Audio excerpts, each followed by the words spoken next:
We're doing problem 3. 2 aluminum plus 3 sulfur yields 1 aluminum sulfide, Al2S3. We have two givens, 7.2 moles of aluminum and 9.8 moles of sulfur, and it asks us for the limiting reactant. With two givens, this is a limiting reactant problem. Since problem B asks us for aluminum sulfide, let's go on and use that mole ratio, aluminum sulfide produced, in our two equations. Our first given is aluminum, and our next given is sulfur.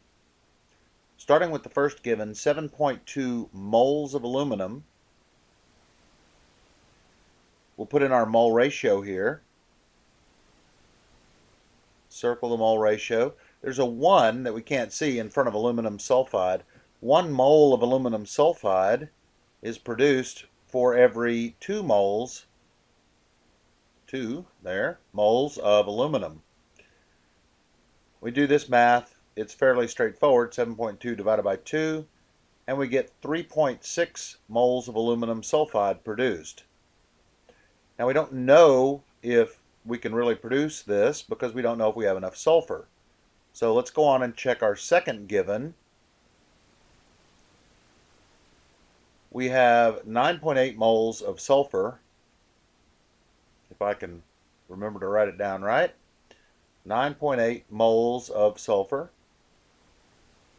And our mole ratio, again, 1 mole of aluminum sulfide on top,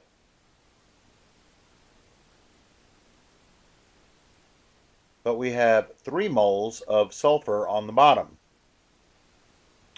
And again, circle the mole ratio. 9.8 times 1 over 3, and we end up with 3.3 moles of aluminum sulfide produced. Now clearly this number is less than 3.6. So 3.3 is the most we're going to be able to produce.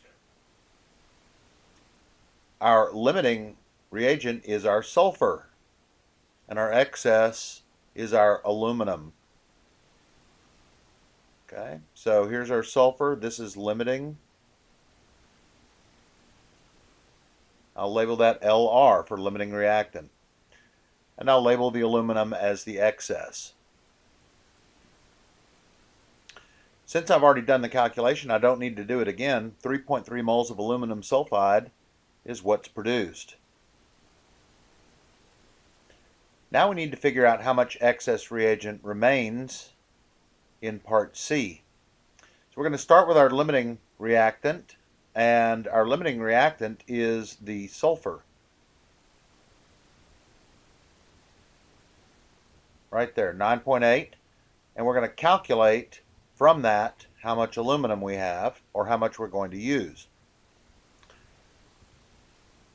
So we start with our 9.8 moles of sulfur,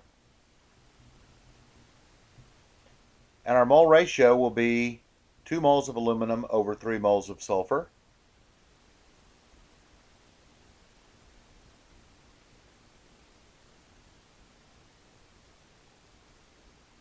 And that's going to give us a final number of 6.5 moles of aluminum.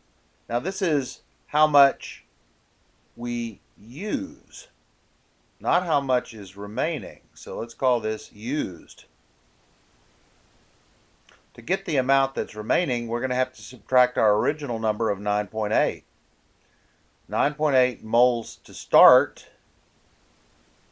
You don't actually have to show me this part of the calculation, but show you how it's done. Subtract the 6.5 moles that are used, and when we do that, we end up with 3.3 moles remaining. Oh, wait a minute. 7.2 moles. Got to get our correct given. So 7.2 minus 6.5, 0.7 moles of aluminum remaining. There we go. And again, 0.7 moles remaining. Go on and label that. And we can call that excess. We can call that leftover. Whatever you want. Just make sure that it's clearly labeled and that you've shown the calculations to show how much was used, and how much is left over. That first part, I don't really care if you show me that subtraction. It's very simple. You can do it on your calculator or even in your head. As long as you have both of these other numbers labeled, the amount used and the amount remaining or left over or excess, whatever you want to call it.